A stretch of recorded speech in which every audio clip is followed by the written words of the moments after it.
Kepala Desa Curug Gong, Kecamatan Padaricang, Kabupaten Serang, Banten, masih diselimuti duka usai peristiwa mantri suntik kepala desa hingga tewas.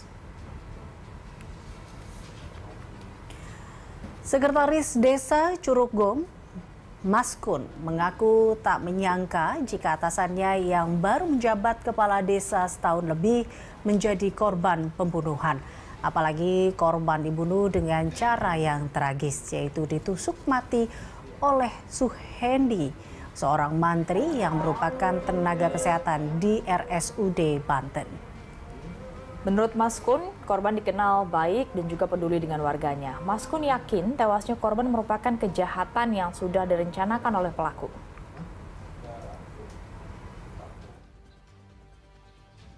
Justru dengan adanya kejadian seperti ini, yaitu luar daripada dugaan kami gitu, bahwa dari keseharian beliau itu ternyata ada ya sesosok orang yang menginginkan gitu ya, menginginkan kematiannya gitu. Bahwasannya apa yang udah terjadi itu ya itu udah sesuatu yang direncanakan gitu. Kalau terkait masalah itu kita nggak mengetahui ya, saya nggak mengetahui gitu, cuma perkenalan seperti biasa aja gitu. Cuma di antara ini keterkaitan masalah tugas gitu ya, tugas dari seorang istri. Untuk lebih lengkapnya sudah bergabung bersama kita melalui sambungan telekonferensi ada Wakapolresta Serang Kota AKBP Hujra Sumena. Pak Hujra, selamat sore. Selamat sore, Mbak. Ya, Pak Hujra, jadi dari keterangan awal yang diterima oleh polisi, ini kronologinya seperti apa? Betulkah bahwa memang pelaku ini mendatangi rumah korban, lalu terjadilah suntikan yang mematikan itu? Ya, baik Mbak, terima kasih. Kami jelaskan bahwa benar pada hari Minggu tanggal 12 Maret 2003, ulangi 2023, sekitar jam 1 siang, pelaku bersama istrinya mendatangi rumah korban. Maksud tujuan ke sana karena ada permasalahan pribadi yang perlu dikelirkan.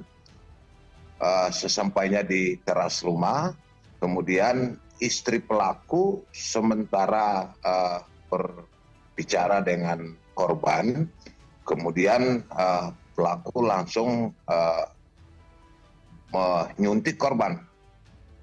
Dan dari rumah memang oleh pelaku sudah menyiapkan jarum suntik plus obat tidur yang sudah dimasukkan ke jarum suntik. Reaksi dari obat itu kemudian mengakibatkan pelaku, korban pingsan dan kejang-kejang. Setelah itu dilarikan ke Puskesmas Padaricang. Namun karena di Puskesmas tidak bisa ditangani, dirujuk ke RSUD Provinsi Banten. Dan sesampainya di RSUD, korban dinyatakan meninggal. Nah, atas kejadian ini kemudian Kasat Reskrim dan anggota Reskrim langsung bergerak menuju ke RSUD dan pelaku diamankan ke Polresta Serang Kota. Ya, Pak Hujra, Anda menyebutkan pelaku sudah menyiapkan suntikan. Maksudnya dia memang sudah membawa itu dengan sengaja, sudah ada maksud di situ untuk disuntikan kepada korban atau seperti apa? Ya, betul demikian, Mbak. Jadi latar belakang dari permasalahan pribadi tadi, jadi ini sekaligus sebagai motif kenapa pidana ini dilakukan. Namun untuk jelasnya kami minta waktu karena saat ini masih dilakukan digital forensik terhadap handphone milik istri pelaku dan pelaku untuk kami memastikan motif sebenarnya yang melatar belakangi pembunuhan ini bisa dilakukan. Oke, berarti motifnya belum diketahui, belum tentu juga karena asmara, karena itu banyak bergulir juga soal motif itu, Pak Hujra. Iya, betul Mbak. Jadi untuk sampai ke kesimpulan itu sekali lagi kami mohon waktu. Oke. Ya, mudah-mudahan dalam waktu dekat hasil digital forensik ini bisa kami ketahui dan akan kami sampaikan. Baik, Pak Hujra. Saya mau konfirmasi, betul pelaku sudah ditetapkan sebagai tersangka, berarti ini sudah masuk penyidikan ya Pak Hujra? Ya, betul. Tadi malam sekitar jam 20.00 WIB setelah rangkaian pemeriksaan saksi kita lakukan, ada 7 orang saksi yang sudah kita ambil keterangan. Dan kami lanjutkan dengan gelar perkara. Setelah itu kami tetapkan tersangka dan saat ini terhadap pelaku sudah kami lakukan penahanan. Pasal yang disangkakan ini, koreksi kalau saya salah, pasal 338 subsidiar 351 ya Pak Hujra? Ya, benar Mbak. Berarti ini pasal sementara yang kami kenakan, yaitu pembunuhan dan penganiayaan. Namun dalam perkembangan penyidikan, apabila ada bukti baru akan kami tambahkan lagi pasalnya. Berarti polisi belum menemukan unsur perencanaan di sana, walaupun tadi Anda sebutkan memang pelaku ini diduga sudah mempersiapkan alat suntik itu beserta dengan isinya. Ya, betul Mbak. Karena untuk memastikan obat yang digunakan oleh pelaku ini bisa membunuh, nanti dari ahli Balai POM yang akan memberikan penjelasan kepada kami, termasuk hasil pemeriksaan otopsi yang sudah kami lakukan dan saat ini masih berproses di laboratorium forensik. Oke, itu untuk memeriksa zatnya. Tapi kalau untuk alat suntik yang sudah diisi di dalamnya, ini kalau dari keterangan pelaku sendiri, kenapa dia membawa itu ke rumah korban, Pak Hujra? Ya, kembali lagi karena latar belakang sakit hati tadi ya, masalah pribadi, inilah yang menjadi pemicu kenapa oleh pelaku sudah menyiapkan langkah tindakannya dari rumah saat menuju ke rumah pelaku. Berarti dia sudah tahu apa fungsi dan dampak dari zat yang ada dalam alat suntik tersebut, Pak Hujra?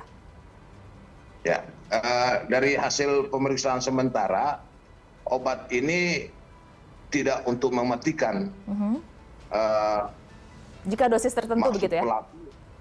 Iya, betul.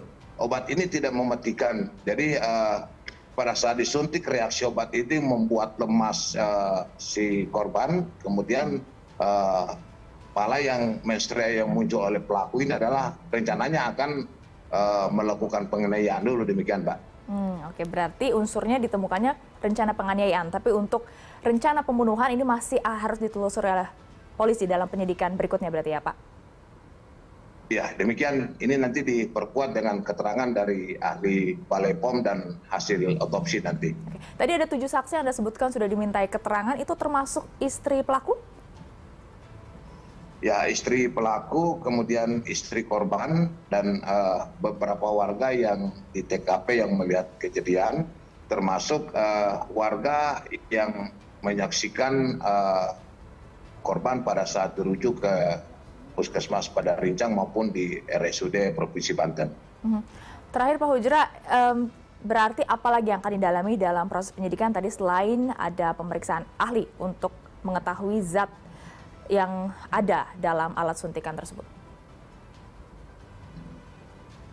Baik, kami mohon waktu, mudah-mudahan dalam minggu ini tergantung dari percepatan pemeriksaan laboratorium forensik dan keterangan dari ahli Balai POM, sehingga kami bisa menemukan alat bukti untuk menyimpulkan apakah kejahatan yang dilakukan ini 340 atau 338 atau cukup 351 ayat 3. Masih ada peluang untuk adanya unsur perencanaan pembunuhan di sana, tapi kita tentunya butuhkan minimal 2 alat bukti ya Pak Hujra untuk bisa menetapkan tersebut. Ya. Oke, terima kasih. Mbak. Terima kasih Wakapolresta Serang Kota KBP Hujra Sumena sudah bergabung bersama Berita Satu Sore.